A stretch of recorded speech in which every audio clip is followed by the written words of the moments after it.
Hi everyone, welcome.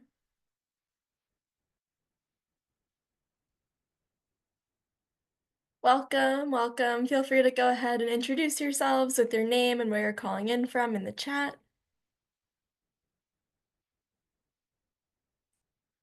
We'll get started in about 2 minutes.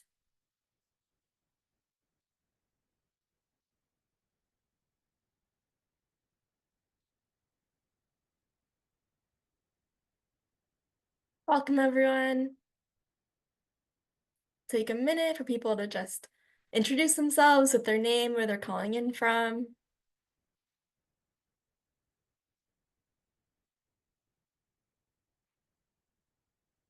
Feel free to go ahead and introduce yourselves in the chat.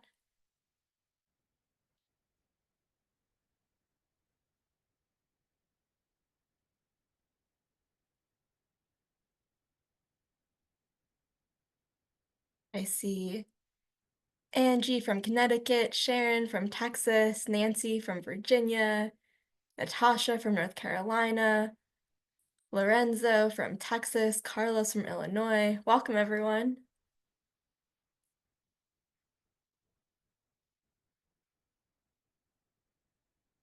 All right, I think the flow in from the weight room is slowing down, so I'm going to go ahead and dive right into things. And thank you all so much for being here today. Please feel free to continue introducing yourselves in the chat as we're getting started.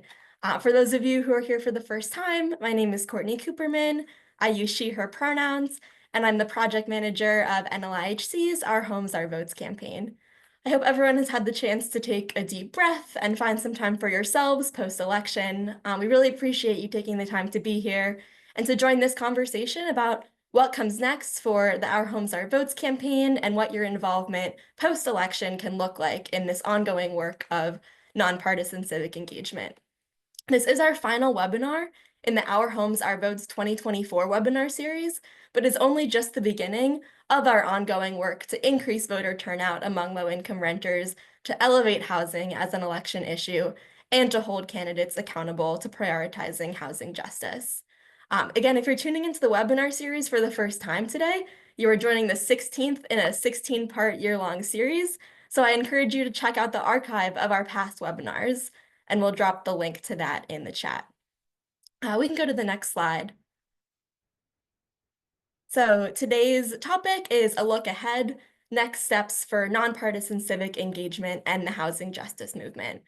To start us off today, I'm going to share some of the big wins for housing on the ballot in this election cycle with a preview of NLIHC's upcoming ballot measures report.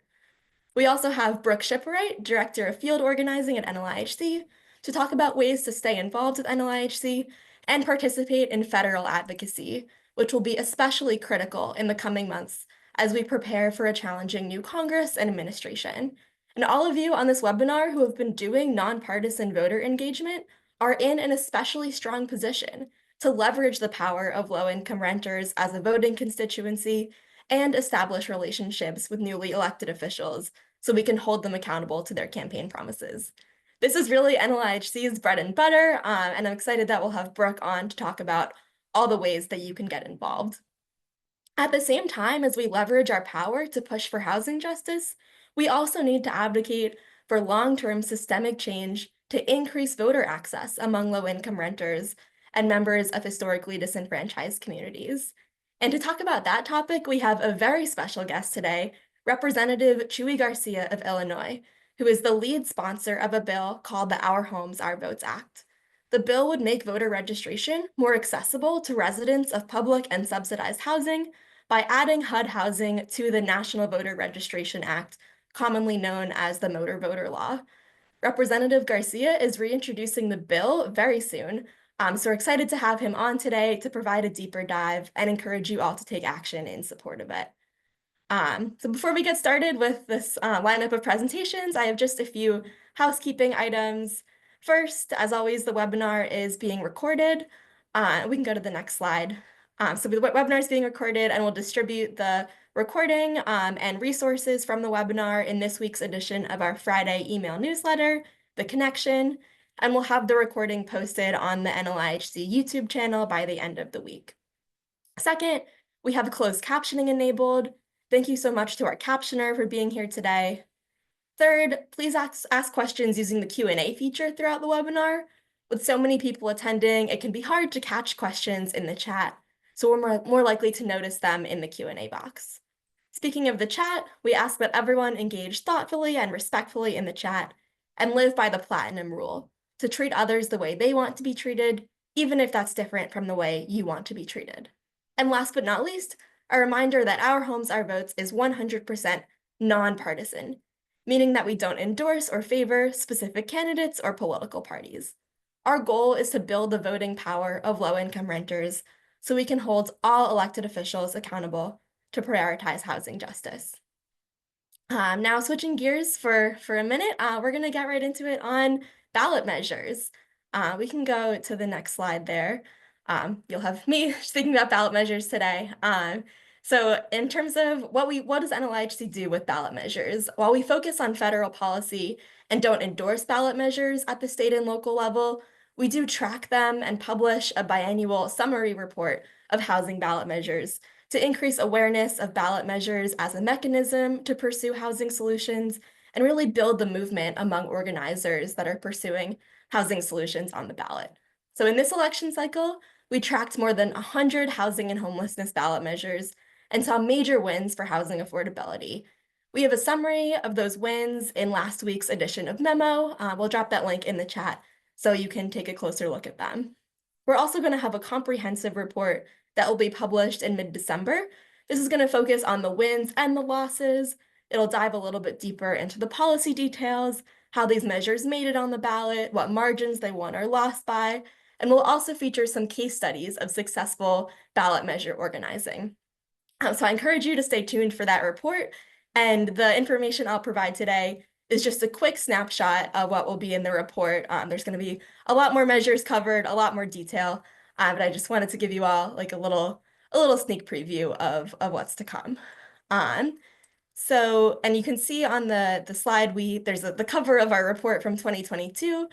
We did a similar report in the 2022 election cycle that you can find on our Homes, Our Votes website, which could be interesting in terms of comparing how ballot measures fared this year as opposed to 2 years ago, and what those landscapes have looked like in different election cycles.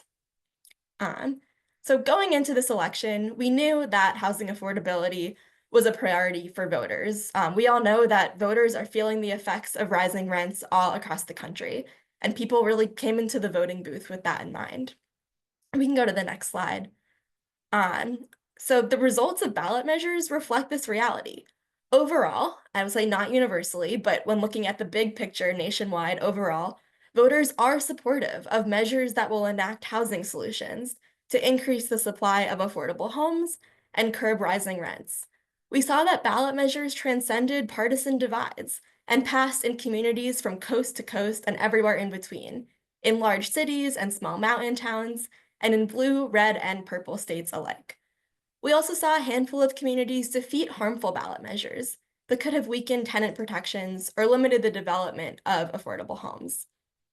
So again, I'm going to give a highlight of some winning measures across a few different categories. I'm not going to get into all the wins and losses. We'd be here for hours if I tried to do that, but I'll just give a few kind of major highlights from these different categories of types of policies that we saw on the ballot. So we can go to the next slide for that. One category where we saw a lot of major wins was in bond measures. Rhode Island passed a statewide $120 million bond for affordable housing and community revitalization. And our state partner at the Housing Network of Rhode Island played a key role in that campaign. Shout out to the Housing Network if anyone is on from there. Tempe, Arizona approved a $32 million bond for affordable homes.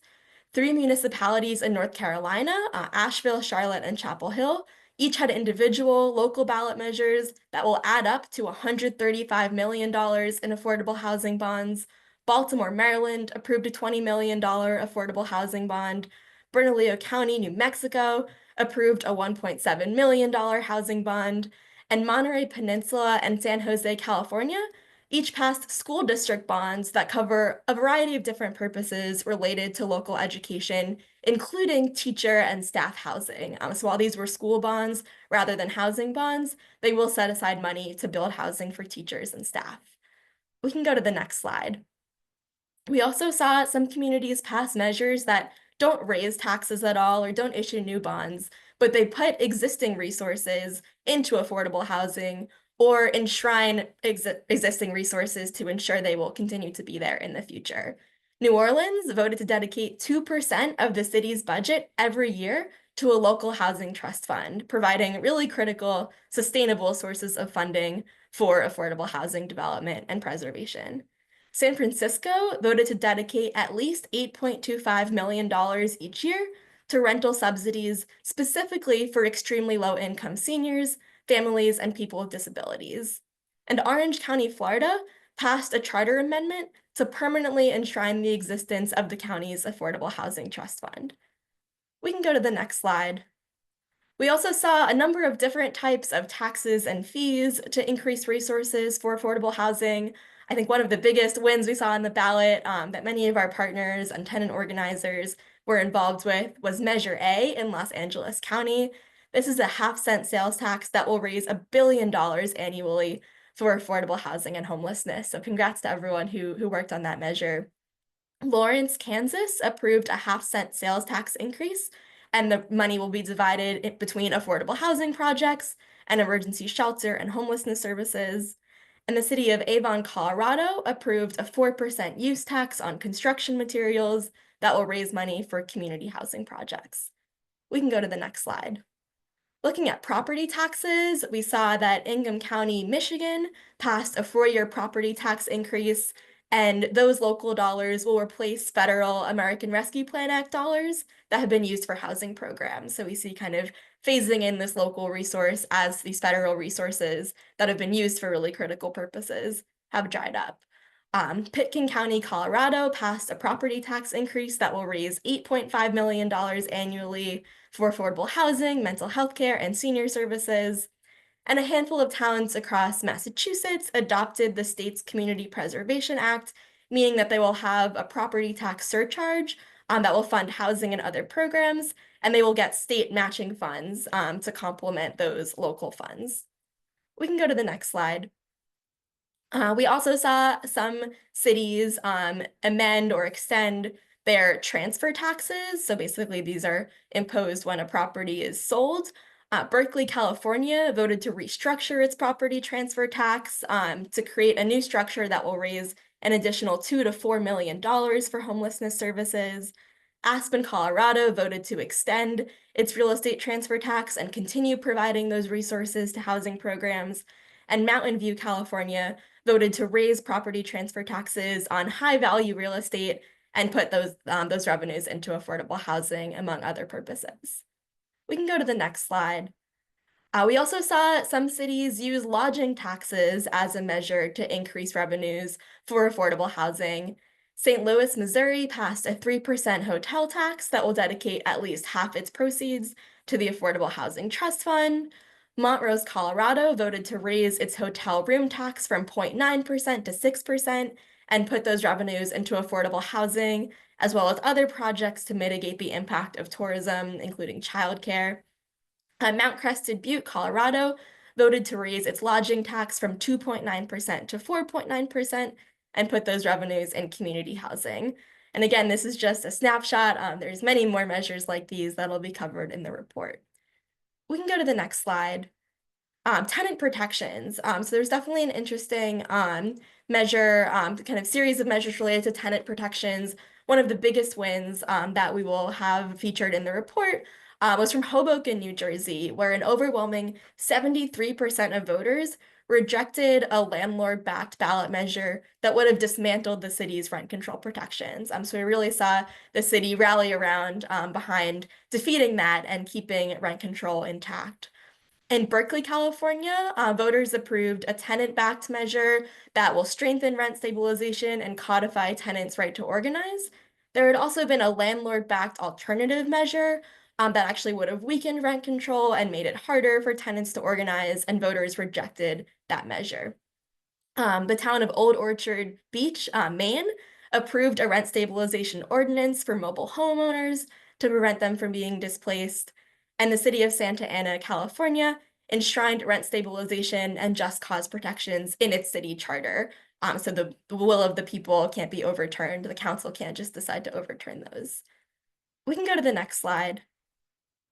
Zoning and land use. There were a whole bunch of measures, primarily in California, that will give cities the green light to develop additional affordable homes. We saw measures like this in Oroville, Cypress, San Mateo, Yorba Linda. In Eureka, California, there was a measure that would have required any new downtown affordable housing developments to replace lost parking. And that mandate to provide new parking would have made development too expensive to be feasible for developing new affordable housing.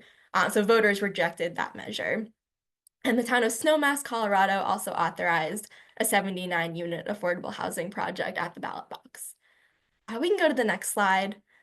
So I know I've been talking about a lot of the wins, and again, I do want to focus this on positivity, but I think it would be remiss not to mention some of the harmful trends that we've seen. And we did see one state and one locality pass a measure that really take this punitive response to homelessness, rather than investing in proven solutions, pursuing criminalization and punishment in a way that will make it harder for people to get stably housed. So Arizona approved a statewide measure, Proposition 312, that will allow property owners to request property tax refunds if they spend money incurred due to their municipalities not enforcing public nuisance laws, is what the text of the measure says. So that could include anti-camping ordinances.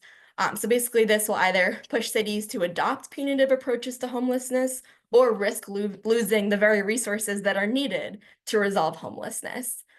We also saw San Joaquin County, California, pass a measure that will mandate drug screening for recipients of county general assistance who are suspected of having substance use disorders. So there is kind of this troubling trend of voters being willing to approve these punitive measures. And we'll dive a lot further into that in the report. So I'm seeing some comments and questions. I appreciate those. We're going to circle back to questions and comments at the end. But thank you all for listening. Thank you to those of you who organize in your communities for ballot measures. I know there are many of you who have been involved with these measures I'm talking about and others who are on this call. So thank you all for your organizing, and I'm looking forward to taking questions at the end. And with that, I will pass it over to Brooke. Thanks, Courtney, and good afternoon, everyone, or late morning for those of you out west. My name is Brooke Shipwright, and I'm the Director of Field Organizing here at the National Low Income Housing Coalition. And like Courtney was talking about with all of the organizing that was done for these ballot measures, many of those people who organized for those efforts do not end at election day.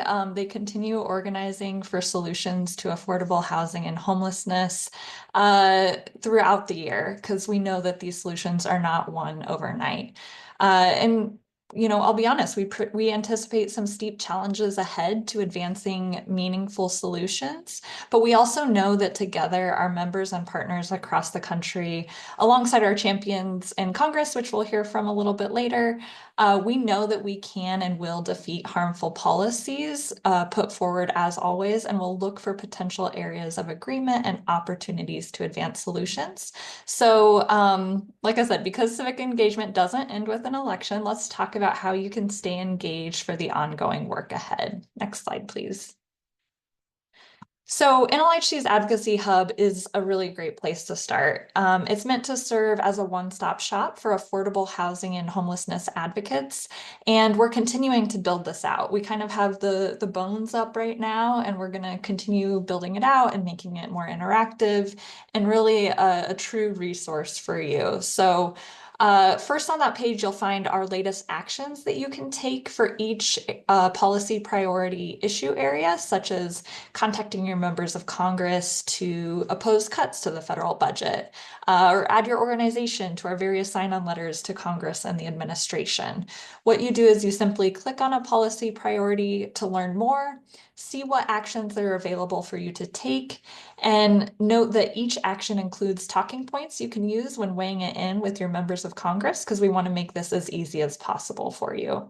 One thing to keep in mind is that effective advocacy is not just one action and you're done. It's keeping that drum beating on the issue to keep it top of mind for your elected officials. So even if you've already taken action on each issue that we have listed there, you can keep doing so and just personalize your message each time so that you continue to drive the message home of why these resources are needed. And then next we have under the Learning Lab tab on that page, you'll find resources for both new and seasoned advocates alike. For example, we have Advocacy 101 webinar recordings, a meeting request template and tips for effective meetings with elected officials, and helpful data points for your state from NLHC's research. And like I said, we'll continue to build this page out, and we'll include updated advocacy toolkits and other resources as they become available. And if there's something that you want to see on that page that you do not see that would be helpful to you in your advocacy, please reach out to the NLHC field team. Next slide. Which brings me to this. So also on the Advocacy Hub, we have a Get Connected tab, which includes a variety of ways for you to get involved and stay up to date with NLHC's efforts. So if you remember nothing else from me today, please remember this, that the NLHC field team member for your state or region, and your region is there on your screen in the map. It might be kind of hard to see who is there, but you can also find the link on the Advocacy Hub to that map. So like I said, if you remember nothing else, the field team member for your state or region can serve as your point of contact and a resource to you for all of NLHC's federal advocacy work and connecting with others in our network. And, like I said, we want this to be as easy as possible because we know you all are very busy and don't have time to read through all of our reports or resources or keep track of the latest action needed on the federal level. So simply reach out to your field team member and we can get you connected with whatever it is you need or are looking for.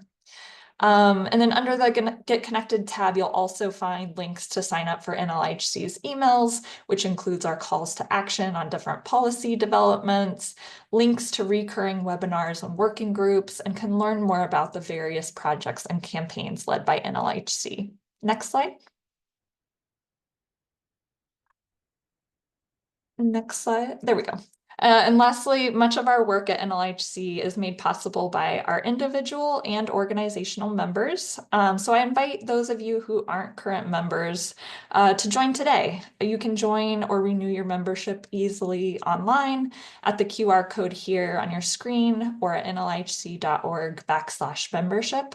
Membership dues are again, open to individuals and organizations, their annual dues at suggested amounts, meaning you can join at any amount that works for you. And NLHC members receive special benefits, such as discounted tickets to NLHC's annual Housing Policy Forum in DC, which is currently, registration is currently open for, as well as exclusive access to quarterly members-only policy advisory committee meetings. We also prioritize our members for support from NLHC staff and more. So if you have any questions about becoming a member or want to check your membership status, please reach out to your field team member. And with that, I will turn it back to Courtney. All right, thank you so much, Brooke. I know we have the congressman joining us momentarily. So, oh, I see you're here. Welcome so much, Congressman. Welcome so much. Welcome, Representative Chuy Garcia. We are so honored to have you on the call today. I will hand it over to you to get started whenever you're ready. Okay, we're good. Yep. Oh, okay, great. Thank you very, very much, and good afternoon to all on the call.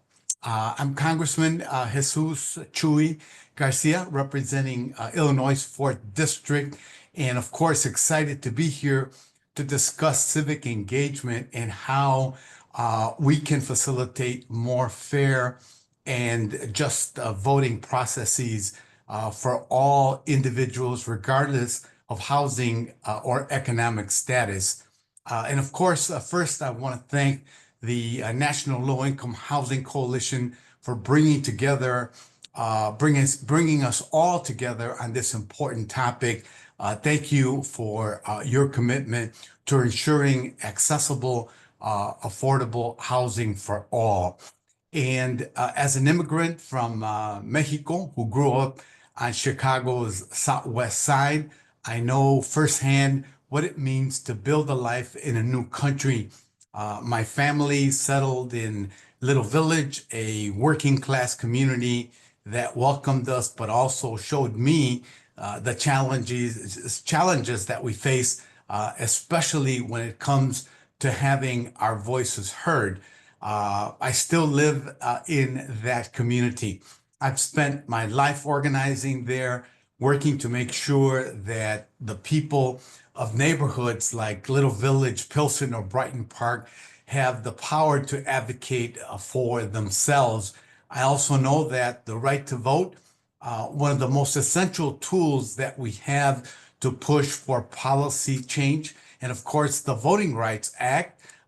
Without it, I would not be a member of Congress today.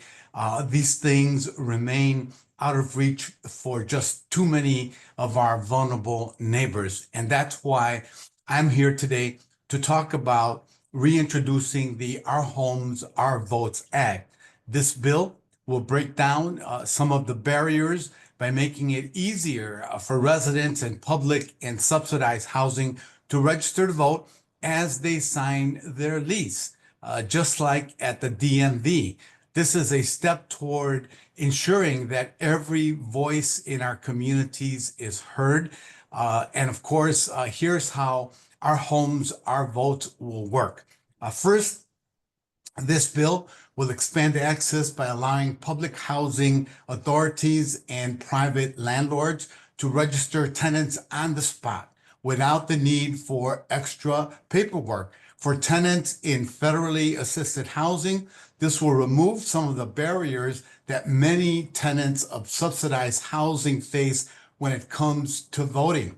The bill also requires an annual training for public housing authority staff and private landlords on voter registration. This training will help them support tenants through the registration process, and state election forms are submitted correctly and on time. To make sure that language isn't a barrier, the bill mandates language access assistance and services so that registration materials and assistance are available in tenants' preferred languages in line with Section 203 of the Voting Rights Act. And for private landlords in HUD housing programs, this bill includes new compliance incentives. They will be trained to distribute voter registration forms and help tenants if needed, as well as ensure that completed forms reach local election offices on time. Sorry about that buzzer. These targeted steps will ensure that tenants in communities across the nation can more easily exercise their right to vote. By expanding access, we're helping close the voter turnout gap and empowering individuals to advocate for themselves and their families.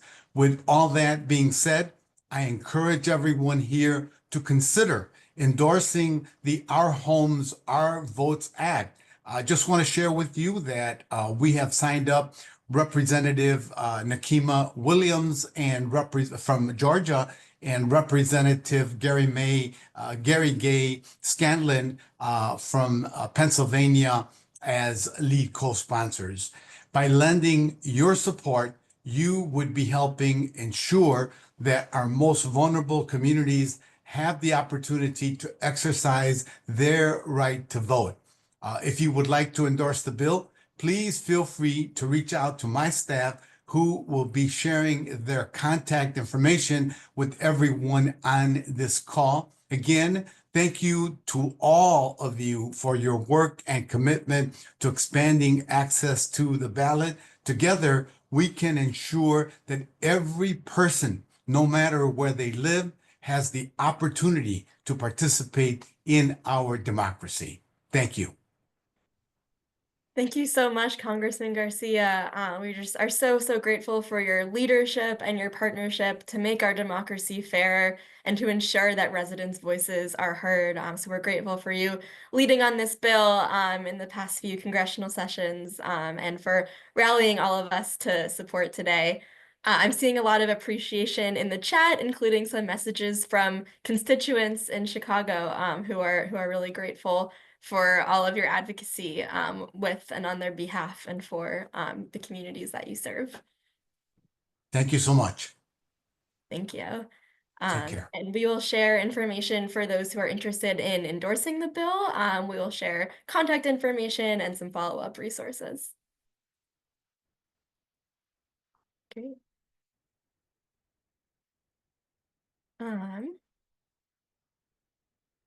I'm seeing one question. Congressman Garcia, would you mind taking one question from an audience member about the bill? Sure. Great. So we have a question.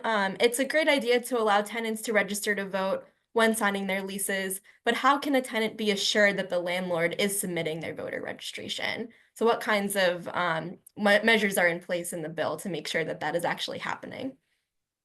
The bill has mandatory language for landlords that participate in these federal programs. There will be outreach, awareness, and education done to ensure compliance. The idea here, the aim is to make it as easy as possible, as seamless as possible, and to eliminate especially burdensome paperwork. So this is all intended to make that happen, and the mandatory language should be clear to everyone and thus help facilitate the registration. Absolutely. Thank you so much. We also got a question regarding on-site registration. Will the landlords also allow voter registration on-site in addition to when residents sign their leases? Yes, that is the intent of the legislation and to make it as easy as possible. So that's within the spirit and the letter of the bill. Wonderful. Thank you so much. And that question comes from Sharon Hill in Georgia, who's involved with the League of Women Voters, and I know has been a leader in a lot of these efforts. And thank you for that. Great. I'm not seeing, one question, one more question from the audience. What can we do to support the bill across the country? What are some concrete steps that supporters can take upon the bill being reintroduced? I think informing constituencies and people that you work with that this bill is being introduced and advocated for. Sharing this information on newsletters, in local publications, in social media, all available media to inform and educate the public. And of course, we hope that that will result in people contacting their members of Congress, that this bill makes voter registration easy and accessible to everyone. Thus, they should support it. And it is a nonpartisan piece of legislation. Absolutely. And I know we had like more than 100 co-sponsors last time. So I think by getting everyone to reach out to their members of Congress, we can build up that list again and show really widespread support. That's the goal. Amazing. Well, thanks again. Thank you so much. I appreciate your leadership. We're just seeing lots of support. I know that's going to translate into lots of advocacy and everyone on this call spreading the word about this critical bill. Thank you so much for joining us. Okay. Great. All right, well, I know that we have some staff from the Congressman's office on, so please, I encourage you to share your contact information, and we will share that out afterwards to make sure everyone gets the information they need to endorse the bill and spread the word about it as well. Great. So I'm seeing a few questions from our earlier presentation, so I do want to circle back to those. And I will pick up with a question in the Q&A regarding ballot measures and hotel and motel taxes. So I see there was a question on how to navigate those tax increases for hotels and motels that are providing services to households experiencing homelessness. And that's a great question because we know that having an increased lodging tax could have an unintentional negative effect on those communities or on those services.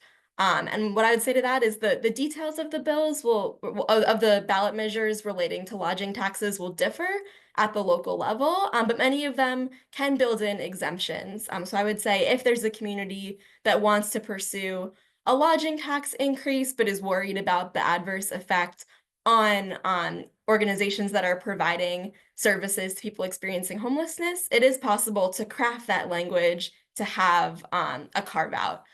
So I would say if that's something your community is considering, that is a really important adverse effect to think about. And there are ways to craft the language to make sure that that additional tax burden isn't falling on people who are serving people experiencing homelessness. That's a great question. Great. I'm going to look through and see if we have other questions. Oh, Sharon asked a question about the Our Homes, Our Votes Act, a fact sheet for community engagement on the bill. Yes, we have write-ups of it that we've done in past sessions, and we will have a write-up of the bill upon it being reintroduced. That will be kind of a short summary that will go out in the coming weeks. So we'll have that going out to our network as soon as it's available.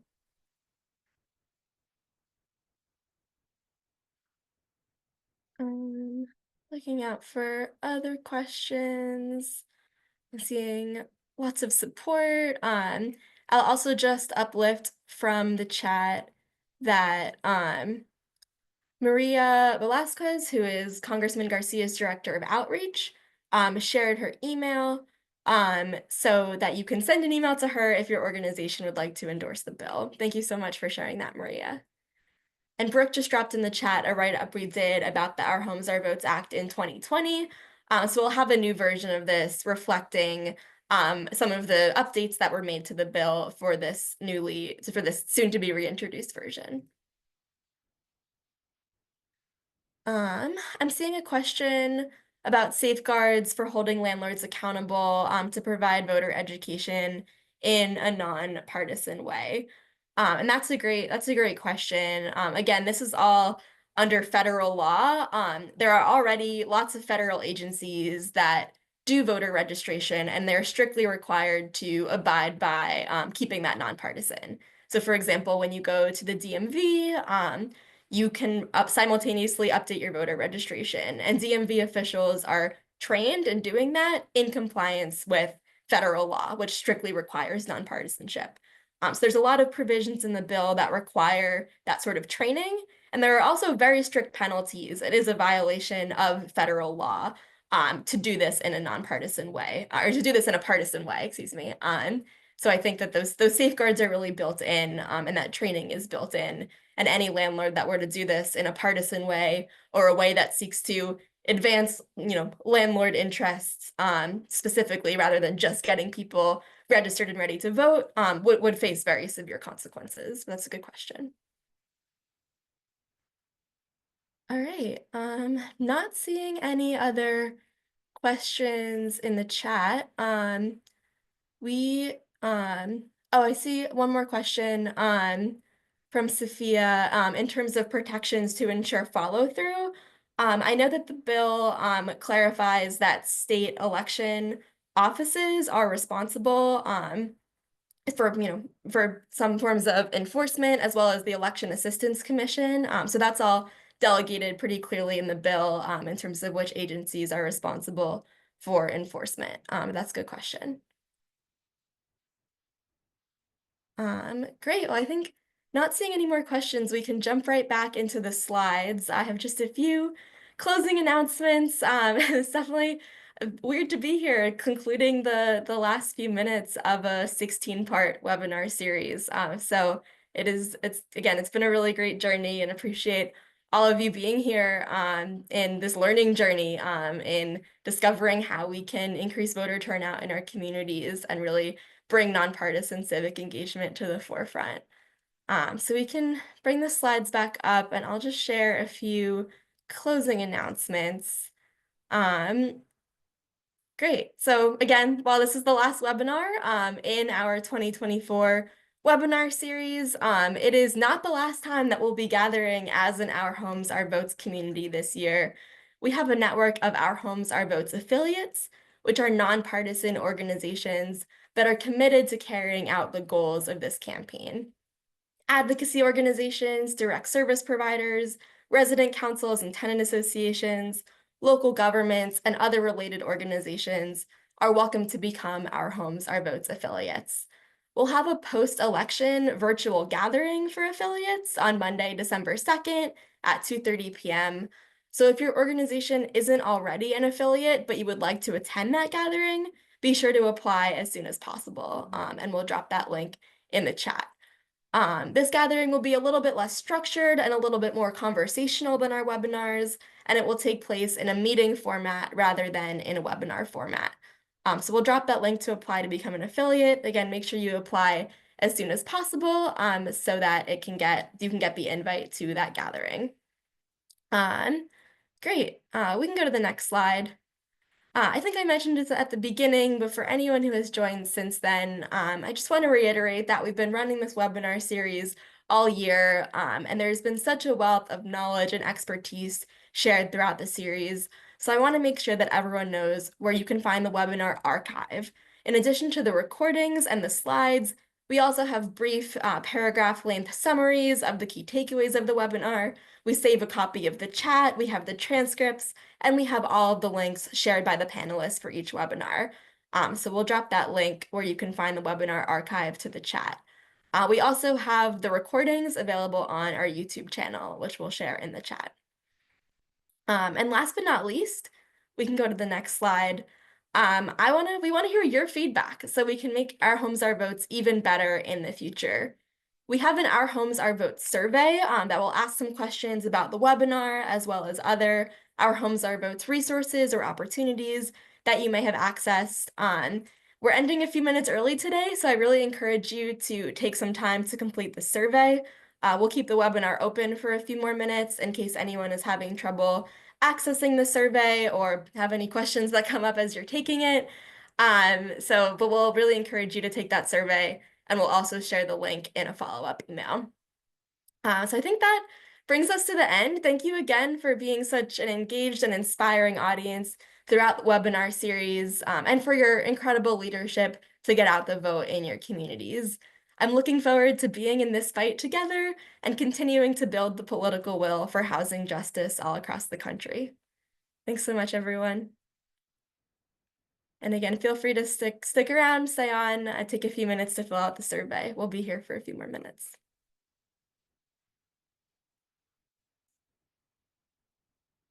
And thank you to everyone who's saying thank you. It's really means a lot to have you all here, and to be in partnership with all of you.